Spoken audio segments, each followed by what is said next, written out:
I will not waste any food. No. I've never seen you. But I'll put it this way.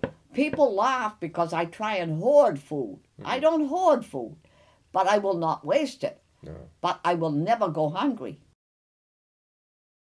We used to braid rugs in the summertime with rags. We'd go around to see if any neighbors had any extra rags or anything. And in the wintertime, my mother would use them on the floor in the daytime. But when night was coming on, my mother would take the rugs and shake them outside with a broom. And then she'd lay them on top of our back and all to keep us warm during the night. Like an extra blanket? Because there was no such thing as, we couldn't even afford the coal. We had to go out in the woods and chop the wood as we went along. But if we could get ahead of time, we'd chop up more wood and then pile it in the cellar, you know?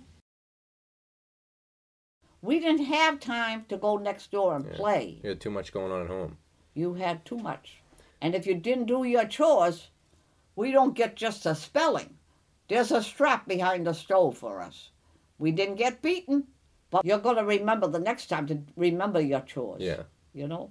As I said, we never got beaten, but we had strict orders what to do and what not to do.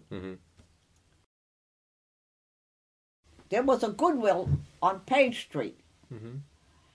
It's a second-hand clothing place.